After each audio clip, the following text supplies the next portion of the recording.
The picturesque town of Elkhart Lake, Wisconsin is the backdrop for one of the biggest motorsports events in the world. For the 4th year, the Sports Car Club of America National Championship Runoffs returns to Road America. Beautiful, fast, and treacherous, this track puts a premium on horsepower, aerodynamics, and bravery.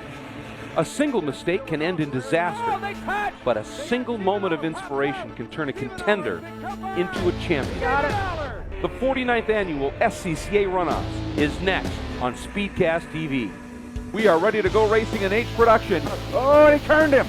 Working the inside is Lee Neffenegger. He halved the difference. Oh, Spicer trying to hold position. But he's too much speed. He's wide. Terrarian trying to do it around the outside. Yeah, one more for the guys up in the booth.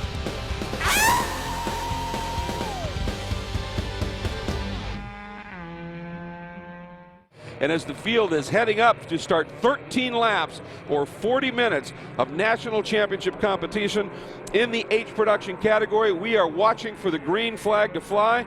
In this class, even though it is one of the least powerful, and certainly the least powerful production class, they put on great racing. We are green, and immediately pole sitter Mike Moser noses ahead. But a great start by Orager in that black VW Scirocco, actually getting by second qualifier, that yellow VW a Golf of Albin thinking about it, couldn't get it done, and national defending champ Greg Gopper, that white Honda, slots into fourth. That leader was on it early, and the Golf behind him was on it early, but that Scirocco's got some power. He had a nice jump. Let's see if he can keep the lead down these long straights. Big plume of smoke from the number 2 of Matt Brannon, who actually got a pretty good start. Now, I don't know whether that was a little brake lockup or whether that was actually some sort of an issue. But you can see back in the pack, lots of dicing.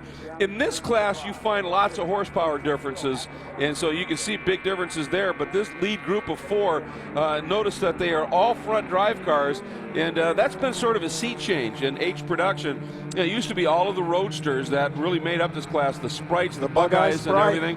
And now they've allowed these newer cars, they call them limited prep, in here to bring the numbers back just a little bit, but it certainly creates an interesting compromise, isn't it? Yeah, we call them newer, but these things are 20 years old. As well, yeah. That's about a 91 Honda CRX. It's about an 87 VW Golf. Right, I guess new is relative, oh, isn't it? We got a little body damage down here. That's, well, he got help because that's not the color of his car. And that is Jack Schultz, and obviously he got some contact with somebody else on that that helped him there. This is going to be interesting. Yeah. You heard of laying a fender on somebody? That's he literally. Had a fender laying on him. That's too bad to see. It is. We'll see if we can get that car moved so we can keep the race green. These lead 4 have opened it up. By the way, we want to say it's great to have you all watching here on SpeedcastTV.com, presented in HD in high definition by VW. So great I wanted to say that because we got VWs running right at the front. It seems a good time to do so. Yeah, we do. Chris Albin, I've seen him running down in the southeast at the Arc with that same VW Golf. He's moved up from IT, or one that looks like it, to now the production category, which is a natural progression in SCCA racing. And we are going full course caution, Randy, for that incident, and that makes sense. That was not going to be an easy and quick cleanup. And interestingly, these top 4 cars are all the top 4 finishers in June here at the prestigious June Sprints. Moser won it, Gopper was second, Albin was third, and Orager, and that black VW was in 4th. So as we go to full course caution to clean up that incident, I'm not sure who it was. It may have been Dale Frame, who I believe drives a black Austin Healey, that got into it with Jack Schultz. But this is going to rein everybody back in as the double yellows are flying. We're under a full course caution here at Road America. And by my reckoning, Randy, this is the first one we have had. We've been able to clean most everything else up under just a station yellow, but this one, obviously, with a field of cars streaming down at you in that impact zone down there, had to do it. I mean, that's right dead center of the track. Oh, yeah, I think they broke the car. I think I see a wheel hanging out. Too bad. Somebody couldn't get her stopped down there in turn 5. It could have been the temperature this morning. It is cold out there. It's barely into the 40s, and that's going to make it hard to get tire temp. Yep. Racing slicks are not designed for running in 38-degree weather. Yeah, well, we even saw people trying down in the pre-grid. Biz was doing a report where they had a hair dryer. They were trying to blow some heat onto the tires. Obviously, that was a little optimistic, not really going to work. So they turned it on Biz, and he was happy. But the interesting thing here was that they are very concerned about these tire temps. And again, because it's not just the temp which you need in the tire to get grip, but for the handling, you need to also have the pressure. The temperature generates the pressure in the tire, yes. and when the tire is cold, that's off. Actually, there you see the other guy, that looks like the number 80 of frame that is pulled off and parked.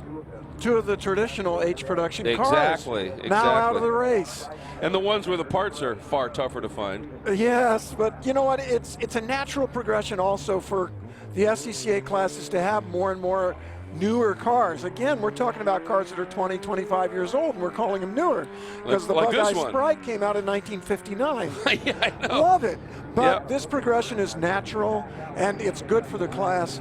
And these are the kind of cars I grew up with. Yep. And I'm 50-plus years old. Yeah, that's a good. Yeah. I love these things. I can relate to them. I mean, the VW Golf right there was my very first race car. I raced it in the Volkswagen Cup in 1985. Mm-hmm. What a great deal they had. You could get a discounted car and free entries the first year, and that helped me get my pro racing career started.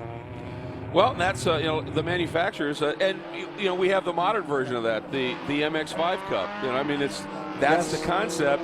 Is you get these spec classes. It's a showcase for certainly a manufacturer's product, but it does help young drivers get the opportunity to move up.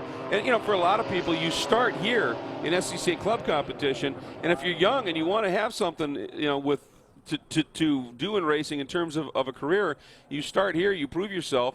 That's how you try and get into that. And we're getting reported it's the 9-0. Rob Harrell actually was the driver that maybe had the contact with Jack Schultz. And so that's unfortunate. I could have sworn there that wasn't I saw his fender. No, but I saw some smoke again from one of those cars up there in that lead group. Well, there appears to be some oil dry down in turn 7, which may have been left over from the hardship laps this morning, where the guys who put that spare motor in last night get out and see if it's going to run, and one of them I think blew up going through turn 7. Maybe that's where it's coming from. But we did see some smoke on the way into turn 3 in the first lap. Yeah, we did. But I think somebody might have been put off into the grass a little bit in the brake zone there. Okay. Not real sure. So we'll see what unfolds. Obviously, with some of these older cars that are running in this, we're used to seeing the odd puff of smoke here in a while as those rings are a little worn and the like, but not plumes, and that's what we're going to keep an eye out for. Like that old bumper sticker that says, "All the parts falling off this car are of the finest British craftsmanship." But guess what? These cars may be old body styles, but they're not old underneath. No. This is the Runoffs, and those things have the best of everything those owners could put together to make them run.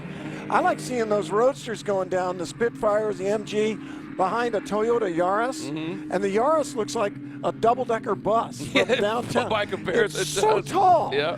Look at that contrast. There it is. There you go, right there. And the handling is going to be a little bit similar. The Yaris is not going to go around the corner like the Midget is, but it's probably got more motor. And it's also very short wheelbase, and on a long, fast track like this, that can make that car a handful in turns like the Carousel and the King too, yes? Yeah, like the CRX that's leading. Yeah. I used to race those, and they were always on a knife edge through the corner. It's a lot of fun to race a light car. It's a lot of fun to race a low-power car because they're so knife-edged in the corner. That whole momentum theory. Yep. You've got to carry every possible mile an hour through that apex. And interesting, your comment about all the parts falling off this car are fine British. That's the you look at these old British roadsters and think back to that era. One of my favorite lines was why the Brits like to drink warm beer. No, why is that? Because Lucas made refrigerators too. So once again, this is H production that we are looking at. By the way, wanted to talk a little bit about the number 29, qualified in the 11th spot. I just sort of alluded to it. And he drives the Toyota Yaris. There's two in the field. There's Jason Isley, who ran it last year, but that red one right behind him, as you see heading up the hill, is Jamie Bestwick. I mentioned he's won more X Games gold medals in the BMX, bicycle motocross category, than anybody else. And as a matter of fact, this year he six-peated at the X Games, one of only 3 people to win 6 consecutive gold medals in any category, and that was in BMX Vert, it's called. And for the NBC's coverage of the Olympics, where BMX was actually an Olympic event this year, he served as one of the analysts in that coverage. He's won 7 Dew Tour championships. Just a remarkable competitor in that level, has decided to give road racing a try. He's chosen the Sports Car Club of America. This is his first year in national competition, and there is a look at Jamie Bestwick. Currently resides in Pennsylvania, originally from Great Britain, and is just an immensely talented athlete, but trying his hand at something really different. Oh, he's English, so you know he can drive. There's something about the English. They just have that feel for mechanical devices. Before I came, I was a little late this morning. Somebody put on a video of the Top Gear show. Oh my gosh. And I'm like, wait a minute, I got to head for the track. But look, just ahead of him is Jason Isley in the other Yaris. Yeah. Jason is a heck of a driver. He comes out of Solo 2. Yeah. He won, I think he won 3-4 more championships in a row running a Mazda RX-8 at the Solo 2 Nationals. And so he's a really strong driver. Well, he's the bronze medalist. He was third here last year in this category. And look at Bestwick. He's right on the pace with him. Yeah, that's impressive. Right next to each other on the grid. So he's doing a good job in that little Yaris. And another thing that's interesting, we look at this grid. You see where the British cars are? The Roadsters are in the back. Part of the reason for that is that in order to win in an old bug-eye, it actually ended up becoming expensive because those little 948cc motors were so tweaked. Yeah. They were going so far beyond whatever they could ever be. They were designed for the tractors in the 30s where the design was originated. Whereas newer cars, especially like a Honda CRX, those engines are more comfortable being cranked up to more horsepower. In fact, for the most part, they're restricted to keep them from making too much horsepower. That's that limited prep concept, yeah. Yes, and it makes the car less expensive to race. And so you can get out there and run a long time and not worry about them blowing up as much. Well, and the other issue is when you're talking about the Spitfires and the Bug-Eyes and the like you're talking about, it's not like you can wander into your local Napa Auto Parts and just buy stuff for that car. So, you know, just getting the parts as well is pricey. Right. It was so easy in the 60s and 70s when the junkyards were full of them. Not anymore. Now they're valuable antiques. Absolutely. You drive by somebody's yard and you see an old Bug-Eye or an old Triumph sitting there and you just want to pull in and go, you know what, I know some people that would die to have that for a parts car. You're not using it. My very first real race car was an MG Midget, like so many guys. I bought it as an autocross car when I was 19 years old, and it's so light, so quick, and that little motor runs well. It is a lot of fun, and that's why people still race them here 60 years later? Sure, just 50 joy. years later. Just for the joy of it. Yeah, yes. I had a Spitfire in high school. I never did compete in it, but certainly enjoyed driving that around, and it was just a wonderful car. And very evocative. You know, that was the other, thing. Everybody else that you knew was driving back in, we're talking the 70s, and they're driving, what was prevalent in that era. And it was kind of neat to pull into the high school parking lot sitting there in your Spitfire. Camaros cool. and Mustangs. Yeah. I like the Fiat X19s, but in fact, my very first car was a Fiat 850. And some of the kids at school picked it up and put it sideways in a parking spot one morning when I walked in.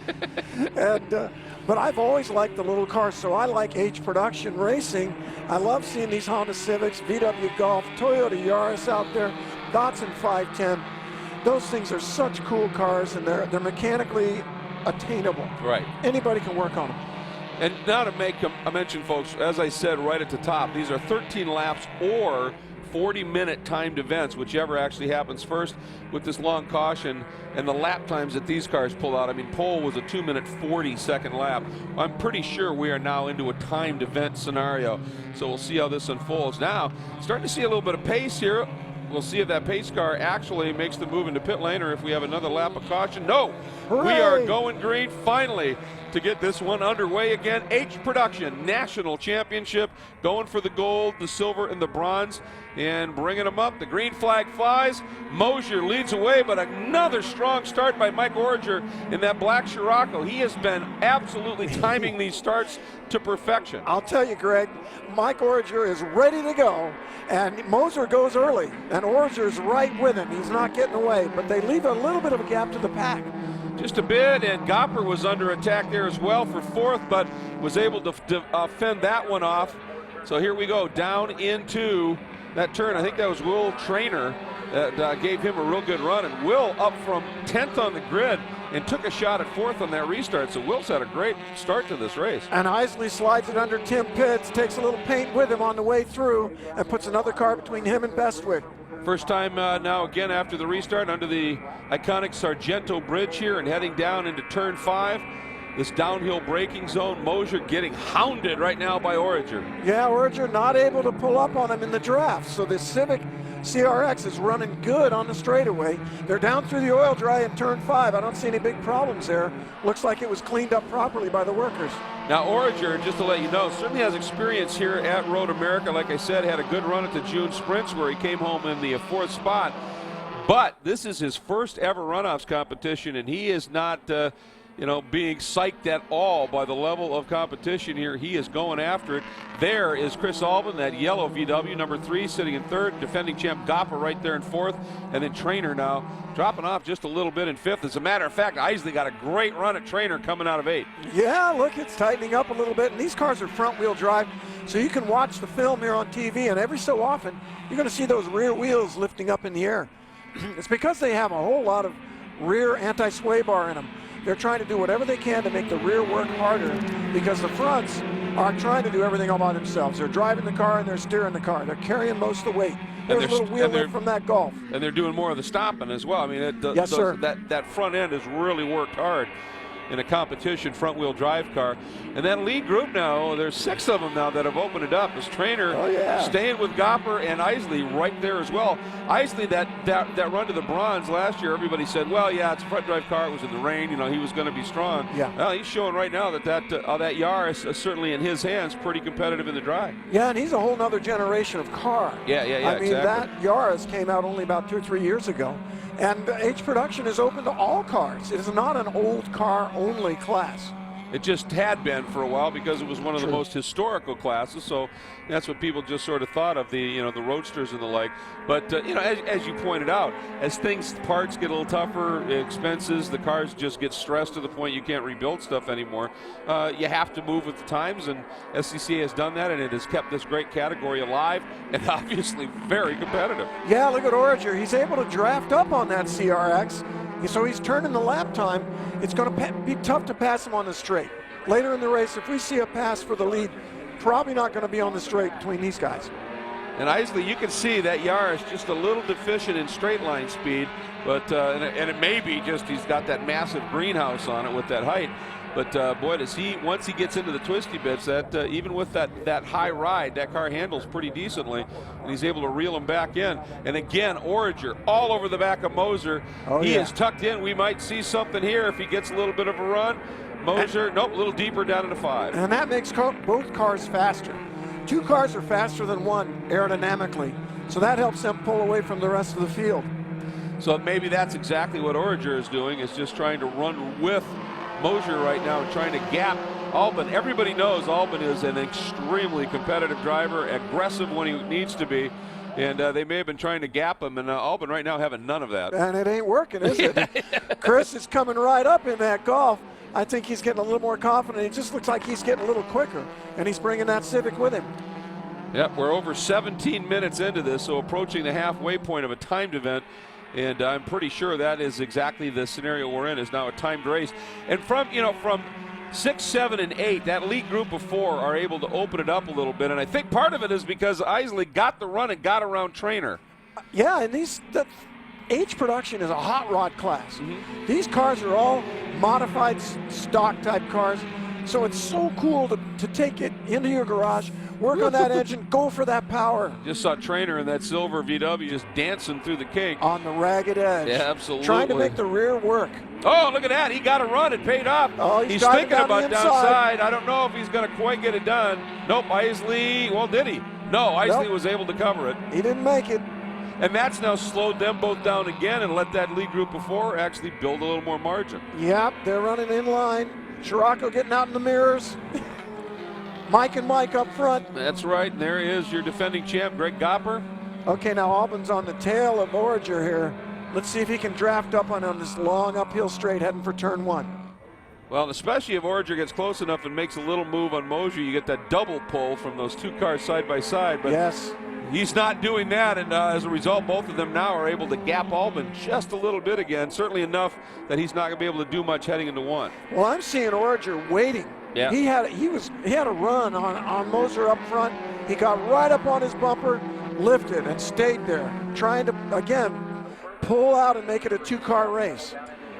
Albin good in turn one. Boy, right isn't back he? up on the bumper of Orager.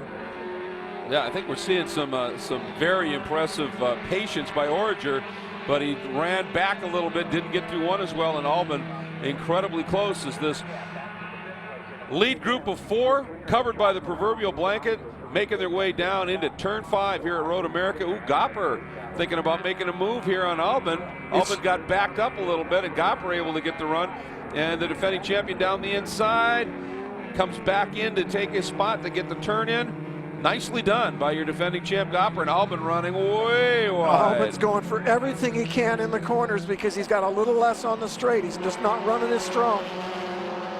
Looks like it's Honda VW, Honda VW. Yep, we got a great battle at the front. There's a lot more racing to come here in H Production. We're going to step away for just a minute, but we will keep the cameras rolling. We'll be back in just a moment. Don't go anywhere. This one is going to be fun. This portion of the SCCA Runoffs is being brought to you by Volkswagen, Das Auto, by Mazda, Zoom Zoom, and by Black Magic Car Care Products. The Mazda 3, a top safety pick with uncompromised performance. And now it's even more fuel efficient with available SkyActiv technology. We build Mazdas. What do you drive? Now get the Mazda 3 with 0.9% APR for a limited term.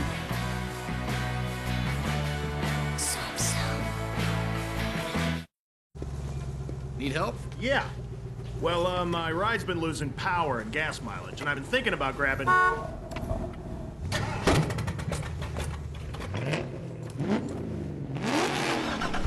That's thinking with your motorhead. Gum-Out products are backed by science, real science, so they help improve performance, increase fuel efficiency, and protect key engine parts. It's not clean until it's Gum-Out clean.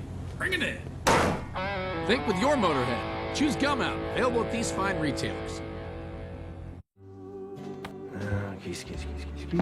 Well, he's not very handsome to look at.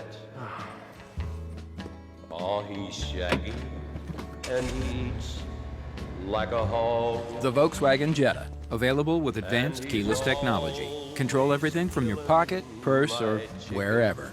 That's the power of German engineering. That dirty old egg-sucking dog.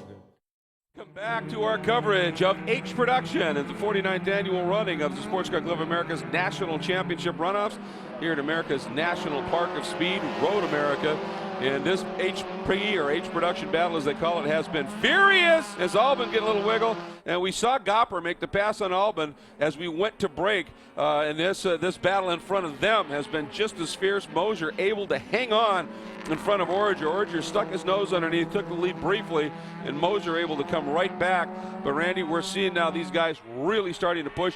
They have gapped the Jason Isley, Bill Traynor battle behind them. It's down to these 4. Yeah, it's a good run up front. Hondas and VWs, all front drivers, bouncing their way over the curbs. And we had it go back and forth up front there for the lead. But it's funny how these races, again, sprint races, 40 minutes, but so much can happen. Oh, it's absolutely true, and it's just fraught with activity. There's Isley sitting in a now very comfortable but lonely and distant 5th as this group comes in. Albin got a pretty good run. Now he's going to take a look down the inside of Gopper. Not quite going to happen, and Gopper able to hang on in that number 15 Ranamort Goodyear Honda Civic SI. And interesting line there by Orager. He really swings wide, doesn't he? I think through he's that little right-hander. And I think he's trying to get out in the mirrors. He's trying to get Moser to make a mistake. Albin again trying to get up alongside Gopper, not quite able to get that done at this point. Big drifty run through turn 14 for Moser there. He's a little wide of the apex, but still holds on to that lead. Good speed on the exit, that's key. There's Orager sitting second. Orager coming up on the CRX, getting a little bit of a toe. Boy, got Let's a great toe this time. And Moser moves to the middle of the getting track. wide. He's driving wide. Yep. Trying to discourage Orager from trying to go inside. Albin down. Taking a shot at Galper. Trying to get underneath it. Gopper, really, that was smart not to turn in at that point, because where Albin was, that would have been for sure Turned him around. Some contact, and it would have been a mess. Yeah. So Gopper being a gentleman right there, letting Albin through on that aggressive move by Albin. Unfortunately, they've now lost about 3-4 car lengths to that duo up front, and these two had better work together right now to catch him up. Oh, no. Galper's coming right back. Albin's going down the inside to make it hard for him. And they're losing the lead pair. Yeah, they have lost the lead pair at this point. We got a lot of racing left. It might be a little early to start racing for third. That's what I was going to say is you guys, you get together now. Don't race. Try and reel these guys back in. Hope they do a little racing. Yeah, I think Moser and Orager, the leaders, are quick enough that the third and fourth place guys need to do everything they can just to keep up. And we can see that they made one pass and repass, and now they've dropped back a second or two. Yeah, exactly. I mean, it's just it happens that quick. Yeah, it does. And you get these cars, again, low horsepower, lots of grip with those fat tires, and not super slippery necessarily. So that you lose that momentum for an instant. It just takes forever to get it back. In H production, their horsepower is probably somewhere in the low 100s, but the cars are light also. Yep. So it makes for a really agile, quick package. Out of the carousel, Moser and Orager now, that bit of a margin. Here's that battle between Albin and Gopper. And officially now the margin back. Well, we're looking at lap times, and Isley now running about 1.5 to 2 seconds off of the folks in front. That's why he's losing some ground here. The margin between Albin and Isley officially 5 seconds. Albin a little slow through the kink that time, and Gopper got right on his tail on the exit, but did not try to pass. There's my Fiat X19. I love that car. Built one of those as an autocross car. Yep, that's the battle for ninth essentially right now. The Fiat Matt Brannon having a nice run, and said, well, that's actually for 10th. We got a Spitfire. We got a Toyota Yaris. Jamie Bestwick back there. The Fiat X19 is a street car, sports car built in the 70s. Looks so good with the windshield cut off. It does. That's why I built one when I was 20 years old, because I just thought they looked great. The ones I saw in the SCCA national races I visited. Bestwick there taking a nice look, trying to get down underneath. Well, we're all spread out the now. 07, yeah. Looks like Albin and Gopper continue to race for third spot. They're kind of giving up on the lead, but the lead is still between Moser and Orager. Well, I'll tell you, that was Albin really quick that time, down into turn one. That's where we saw him take that run at Gopper. Yeah, well, look at that gap starting to open up. Yeah, Moser and Orager opening up a little bit of a gap there. A little tough to say whether it's Moser getting faster or Orager getting slower, but it's probably Orager getting slower. Well, and I wonder if while we were just watching that great battle for 9th, 10th, and 11th, if maybe at that point Orager didn't show the nose somewhere. And not work and then lose ground. Yeah, it could be. Passes are dangerous that way. They can slow you down. Now look at that. Now Gopper going right back around Albin. This is a great scrap. And there is Isley sitting in 5th. Trainer behind him, that silver VW. And then the number 11 of Tim Pitts in that VW Golf as well.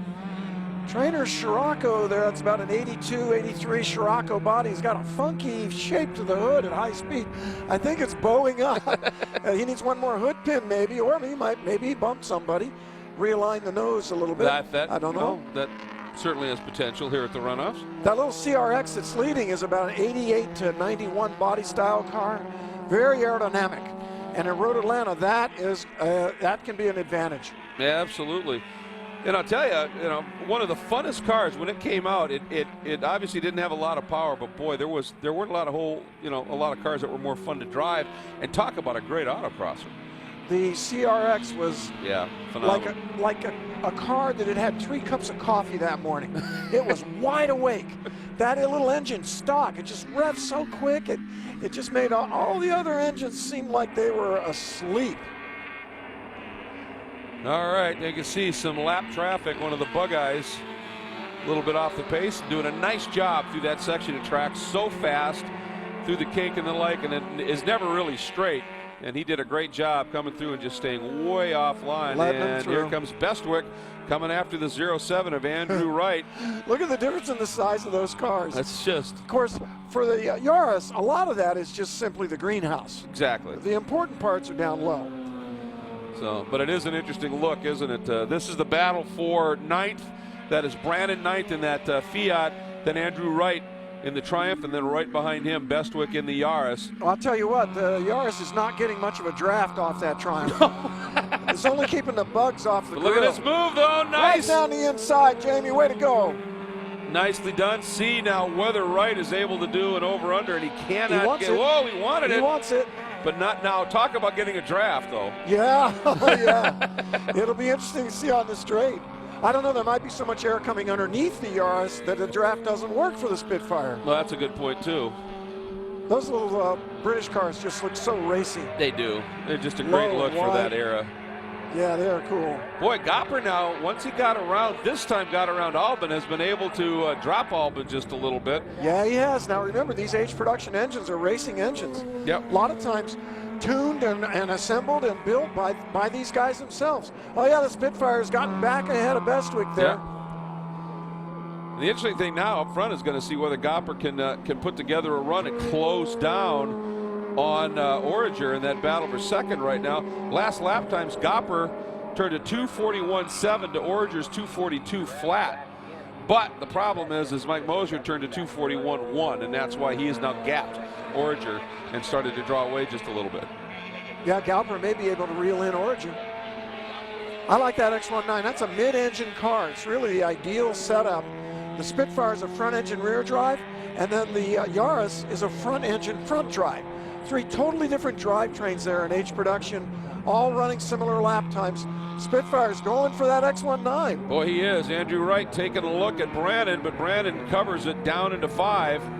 Tight line on the way in is a slow line on the way out, but he still gets a good exit. He managed to make it work. But yeah, you talk about that mid-engine. The balance on that car should be absolutely superb, and that's what you like in these long-duration fast corners, is a very neutral car, yes? Yeah, you do, and the Carousel is probably the best example of that on any racetrack anywhere. And not only is it a long corner, but it's high speed. Yep. You don't see that much, and it means racers have to deal with a different setup challenge. Whoa, oh, big wiggle. Oh, ugly. Andrew Wright lost it, gets snapped back around on him, and right behind him, Bestwick had nowhere to go. No, he didn't. Oh, darn shame. Broke the steering on that Yaris. Those guys are out of the race. We'll see if the chief steward decides they're out of the way enough to be able to continue this race under green. Well, you can see damage, obviously, not just to the suspension, but the radiator on the Yaris. His day is done. There's Moser. Boy, he just turned a quick one, a 240.8. How about that? He's just going faster and faster. Yep. They're spread out a little bit. Galper still trying to reel in Orager. Not quite as quick as off of Orager by a 1/10 this time. Very unusual to see a car get that much faster so late in the race. Yeah, well, unless maybe they had really had it figured out in terms of the tire pressures and setup on that car for late on a cold day. Let's go back, Randy, and take a look at that incident in turn 8. All right, coming into 8, the Fiat runs through clean. The Spitfire's in hot. Gets it loose on the way in. Ooh, that's a double reaction. That comes from correcting but not recovering the steering. Skip Barber skid pad control course I recommend there. Yeah, exactly. CPR. The CPR, when you correct the steering, you steer into the skid. If you catch it, you got to straighten that wheel right back out. Yep. And unfortunately, they didn't pull that off in the Spitfire and took Jamie Bestwick with him, and that was a shame. Well, I think Bestwick guessed. He guessed at it. And obviously, he thought that the 07 was just going to spear off to the left, which is what you would normally expect. And then that second correction that Wright made caught, spun the car right back around in front of him. But it looks like at this stage, as we are now at 33 minutes into a 40-minute race, there is the potential this might still go to laps. But either way, we're down and in. You can see the safety team has arrived on scene right now. There's a yellow down in turn 8, so it takes away a great passing zone, but at least it doesn't create a full course caution. From an excitement standpoint, we might like to have that caution come out, but these drivers that are up front, they've worked hard for this gap that they have. Yeah, they have, and the gaps are increasing. it's settled down up front. Albin is dropping back. He's just not able to turn those 42s anymore. Yeah. So his car's falling off, whereas Moser's just seems to keep getting faster. Yeah, Moser's looking very impressive right now. I'm with you, Greg. I think Moser's got a setup that's working late in the race. So Moser, Orger, Gopper, they're gapped a little bit between each other, but that's your medals. Then Albin, and again, Albin running over a second off of Gopper's time. And the thing slow. is, yeah, Jason Isley is actually now into the mid 243s. So if he can find a little bit more, we'll have to see what he might be able to do with Albin. And to me, it looks like Albin's car is just not running right. He doesn't seem to have the beans he had early in the race. Another possibility is in very cold weather like this, if you don't start your pressures low enough, they're going to come up too much. And it's a bad thing for a racing slick to get too high a pressure. Makes it like ice. You lose a lot of grip. Which means you've got to literally survive those opening couple of laps because you've got a tire that's real low on pressure, not getting a lot of temp. And maybe that incident we saw at turn 5 in that opening lap may have been a direct result of somebody just not able to get it slowed down. That's a possibility. And we're seeing the results of things like tire pressure for temperatures like this. It's tough for some of the club racing guys because they don't always have the experience for going to all kinds of different tracks and all kinds of different conditions. Makes the races more interesting. And we're getting a report that they are making every effort to get that cleanup done at turn 8 done under a local yellow, not going full course so far. And you've got the remarkable Road America EV crew here that is run by this track and does an incredible job working with those corner workers to get that done. And we are getting a report that next time by, we will be on our final lap. Well, Gopper is catching Mike Orager. Yeah, he is. But let's see if he can get there. You know, he's got a ways to go, but he's running a little bit quicker. Yeah, the problem is he's running 2/3 a lap quicker and he's running out of laps. Yeah, he doesn't have much time. It's going to be up for these drivers in first and second to stay clean, make no mistakes. Don't start working on this podium speeches. The race ain't over until you drive under that checkered flag. 2.5 Gopper is behind Orager, at least at start finish. But it all depends on just what he's able to do here and get back. Gopper is very good through the carousel and the kink. He races here at Road America a ton. That's one of the best cars ever built right there. I always thought that's just the right size. I had a Civic SI in that shape and just loved it way back when. And he's got to go some to catch Orager. Yep, he's got to really pick it up. He runs an incredibly wide line through that carousel. But when you get to 1 lap to go at Road America, you still got a lot of racing left. You do. This track is 4 miles long. It takes a long time to get back around again. Yeah, it's not like the 1.5 miles at Blackhawk. That's one of the tracks that runs in Sendiv, which is a great blast to drive. But it's just, this track has got legs. That's what it is known for. Yeah, it's like 2 for 1. Yeah, pretty much. But reliability is still an issue in H production. The cars are hopped up. They're hot rods, and they got to make it all the way to the finish because these drivers have tweaked these for all they can. Nice little drifty. That was. Boy, if that had got away from him, it could have been costly in terms of that time we're talking about. But he had that handled. And Orager trying to chase down this guy, Mike Moser, as he begins his last lap. We are on the final lap here in the chase for the H Production National Championship. And boy, it looks like Moser, after 2 pole positions in a row, but a best finish of silver in 2010, that this is maybe his year. But as you said, Randy, there's over 3.5 miles to go from here. Yes, there are. And it's cool to watch these guys drift these front drive cars. You wouldn't think that'd be possible, but they set them up loose. So the tail wants to come out. So when they get on the power, now the car is balanced. Yep. In a front drive car, getting on the power when the tail comes out can actually help you. In a rear drive car, if you're getting sideways, it's better to just not hit the pedals at all. If in doubt, both feet out. Yep. In a front drive car, you get sideways, jam that gas down, and it'll help straighten it out. Well, that's one of the things that they tell you when they're talking about racing in a front drive car is if it starts to slide, point those front wheels where you want to go and squeeze the trigger. And it's amazing how it'll just pull you out of that slide and through the corner. And this guy has got this car. He and his crew have put clearly a great setup on this car, but Moser is extracting every ounce of performance out of that machine. He's not slowing down. Yeah, he opened that margin up now. It's almost 3 seconds. He just turned to 2:51.5. That's a great lap. excuse me, a 241.5, a superb lap. Origer at a 242 basically, and then Gopper at a 242.4. So that last lap, Origer actually opened it back up again on Gopper. Yeah, I think he saw him coming. Yeah. You know, just got the bit between his teeth. Maybe those drifts are making him faster, and he's taking a little more risk, hanging it out a little more to make sure he hangs on to that second place podium. Well, this is it, the national championship. And sure, you want the gold, but a silver at the Runoffs, not a lot of people can say they've won those either. You know, I mean, it's this is a very prestigious event. You get a real sense of satisfaction in the production classes racing a car that you have built. Yeah. A lot of these drivers built these cars, and it's the whole package there. Yeah. In fact, to me, that's one of the really fun things about production type racing is working on the car and being your own engineer. Yep. Figuring ways to make it faster. That's one of the best things about racing in a class like H production. And in H production, it is the pole sitter, Mike Moser, the 01 ETE RWM Auto Goodyear Honda CRX out of 14, climbing the hill and heading to take that last step up on the podium. He's got the silver. This year, he is going to add gold. Mike Moser brings it home. The checkered flag. Wow, nice drive. I mean, perfectly executed. Mike Origer up from a third qualifying spot gets the silver, and Greg Gopper, last year's national champ, brings home yet another medal. Gopper has had a few of those. That'll be his third gold, or silver, excuse me, his third bronze for Gopper at this point. So nicely done. And we get word now that the vote for our GoPro Hero Move of the Race Award is going to go to our gold medalist. That pass to retake the lead and then draw away. Pretty impressive look at this stuff. in the back Good of the one for pack. seventh here. Yeah, they're going for seventh place. The Fiat's on the outside. It's tough to make it work out there. Yeah, Matt Brannon chasing down Bob Eichelberger.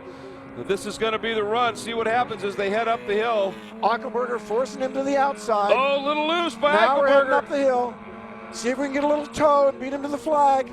Boy, Eichelberger carried a lot of speed through 14. He had a good run, boy. I tell you, he's sweating bullets trying to get back to the line. Brannon tucked in, but he's going to run out of racetrack, or does he? Makes the move, takes a look, not quite close enough. He got a nose in there. He got a nose. You never give up. That was the battle for seventh that goes Eichelberger's way. That just tells you again, this is the Runoffs. You go back in the pack even. They're racing furiously for any spot they can get. You betcha, flat out. That was some good action. And Moser, boy, I'll tell you what a great drive. That car working perfectly. That's how you want it to unfold. That's about as perfect a drive as you can put together. I never saw him make even close to a mistake. This portion of the SCCA Runoffs is being brought to you by Volkswagen, Das Auto, by Mazda, Zoom Zoom, and by Black Magic Car Care Products. The Mazda 3, a top safety pick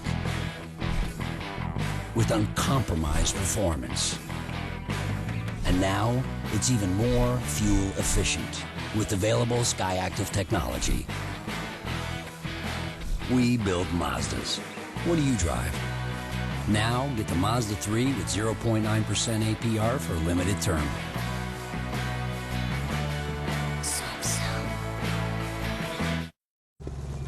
Need help? Yeah. Well, my ride's been losing power and gas mileage, and I've been thinking about grabbing...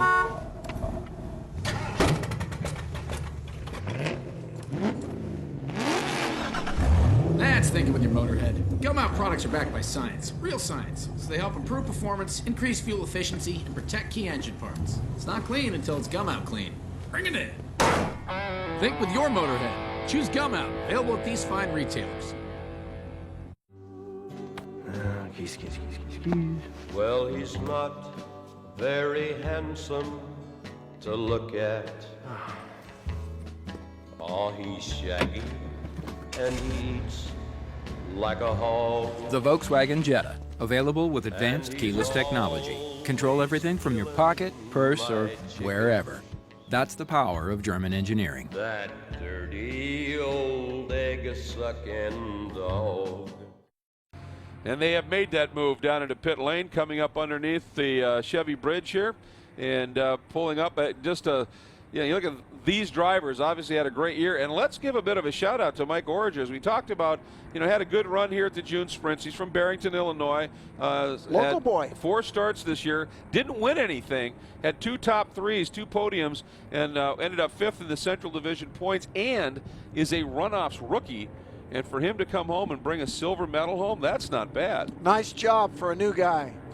And Chris Albin, not a rookie by any means. He was running great. Yep. I think something went a little off in his car. He dropped off the pace towards the end of the race. All right, and they are down in pit lane. Bonnie is there with medals. Biz is there. Let's see if the hairdryer is too. John? Well, I think the guys are a little bit warm after that run. My gosh, as you said, Greg, so many times they had a blanket over them. Of course, as Mike comes in 0-1, I just want you to look at all the success this car and driver has had throughout the years. This is certainly the biggest event of the year, but it takes a lot to get here, both for the driver and the crew. Mike, we're going to ask you to put down your net, buddy. It's a gold medal headed your way. Got the proper hat on. Look at that in that beautiful sunlight. Look at that smile. Bonnie, why don't you put on that gold medal while you're so near? Mike, it seems like you had everything right. My gosh, a beautiful drive, a lot of pressure from behind, but the handling was superb, and you had enough power down the straightaway. Yeah, the guys set it up really good. We got some tire warmers on the rear, and that was a really big part to have the rear tires heated up, especially on the first lap. And the car handled great, ran great, and I can't say nothing more for ETE and Lawrence Loshak. They gave me a great car to win. Let's talk about these tire pressures a little bit. It was in the low 40s when you went out. Now, you're normally running in the 70s, 80s, maybe even the 90s. What did you set the pressures at when you left the grid? I actually went up 1.5 pounds on the pressures from what I normally run cold. So with the cold weather out, you figure it's going to take some time to bring the tire pressures up. So we got the pressures up during the last qualifier, and it was perfect. Of course, the problem with that, when you leave a little bit more air in them at the start, you can also grow too far, and then there goes the handling with too much air. That is correct, but we have special bleed-offs in the rims. At 30 pounds, they bleed off the air and dissipate them, so they stay right at 30. Well, okay, now we know. All right, that's a great drive and a lot of technical help from your crew. Congratulations on a great gold medal. Thank you very much. Thank you, SCCA. All right, there's the man right there. There are the men. Some celebration tonight. And Mike, this is the Mike and Mike show for most of this race. That was a Richard Fisher special. Mike, what a great drive. Excuse me. You can stay here. My God, let's get this beautiful shot here. Mike, gosh, I mean, you were all over him in the beginning laps, and then he kind of faded away. What happened to you, buddy? I went a little wide on the alligators at Canada Corner, and they got you again. And he started handling a little different. I don't know if I broke something or if I just knocked the alignment out, but I slowed down quite a bit. It looks like that Honda had plenty of power to keep ahead of you too on the straightaway. The Honda's he's a great racer, and the car works really well. And I was trying to follow him all along the rumble strips. It just didn't work so well for me. Congratulations on a great silver medal. Excuse me, the man with the bronze. Of course, Greg, my gosh, you might have had more fun between turn 1 and turn 5 than anybody out here on this track. Tell us about the early part of the race for you. Oh, that was insane. That was we had that draft train going at the beginning there, and I just figured to be patient, let things sort themselves out. I was hoping Mike and Mike would drive, challenge each other a little bit harder and open up a gap on me. And then towards the end there, I lost my drafting partner, Chris. Yeah, what happened? I think he was having gearbox problems, because as soon as we come out of 3, I could walk him down that straightaway like he was missing a gear. And I figured, well, I can't wait around for you to come along. It's time to go. And I just put my head down and drive. I think I worked harder for that 3rd place than I did for that win last year. I'm wiped out. Well, congratulations on some great passing moves. I'm very tired. Sometimes it's harder to get the bronze medal than the gold when you're out there leading the whole way. That was a hard one, yes. But got to thank my wife, Tracy, for all her love. There's Tracy right there. Give a wave. That's Liz. My wife Tracy's behind you over there. Here, Tracy's over here, Carlton. Here we go. Congratulations, Tracy. How much work did you put into this weekend? Absolutely nothing. Nothing. Well, you're a lot smarter than most people around here. Okay, guys, back to you. Family celebration down here. I like what we're seeing here, Greg. Yeah. Guess what? Sometimes the further back you go in the field, the harder they're working, because the car's just a little off here, a little off there, and they're trying to catch that leader. That's right. When you pick the car up and carry it to try and run them down, you're working hard. Yes. And that's what I was talking about. And by the way, Liz, his sister there, Tracy, she's an SCCA official. So when she gets to the runoffs like this, she's busy with other stuff. And she lets him have his fun on the car. She has her fun working as a volunteer for this club. And it's absolutely great. And look at that crew celebrating this one. As I said, this guy's been on the pole 2 years. He's had a silver. But this tells you how much it means. Look at those guys celebrate. They have worked hard, and they have finally brought home a gold. The taste of victory is sweet, and it's well-earned, and it's just such a great feeling. That's part of what I've always loved about racing. Really what we saw there in Greg Galper was that intensity of going for everything you can get. And racing is one of the activities that, for those of us that love it, you bet, it puts us in that mental state that makes us do more than we could do any other time. It's that focus. It's that being fully present. Yep, absolutely. I love that feeling. It's like a drug, really. It's a great drug. It truly is. And let's take a look here. There's Mosier. As we look at the unofficial results, as always, they still have to get through Tech. Mosier with the gold, Orger with the silver, the defending champ Gopper with the bronze. And I'll tell you, this place came unglued last year when Gopper won, because he started off as a corner worker. I mean, he started off, right through the grassroots of this organization on corners, and just said, I got to drive. And spent a lot of years running regional racing and everything to try and get a program together where he could finally run nationals. So he's definitely a fan favorite here. Chris Allman in there in fourth, and Jason Isley bringing the Yaris home in fifth. And Pitts, Eichelberger, and Brannon having that great battle right to the line for seventh, and Tom Broering in ninth. And completing your top 10 is Tom Hannigan. So, hey, Greg, if I could say, sure. I like that corner worker remark about Greg Galper. That's the best seat in the house, and you can learn all about racing there. You bet it is, and it's like going to school when you stand down there the whole time and watch it. So as we take a look at some of the highlights and moments from H Production, we're going to wrap things up here. Again, it's been presented in high def by VW here on SpeedcastTV.com. Thanks for joining us. I'm Greg Kramer. For Randy Popes and John Bizignano, we'll see you at the next race.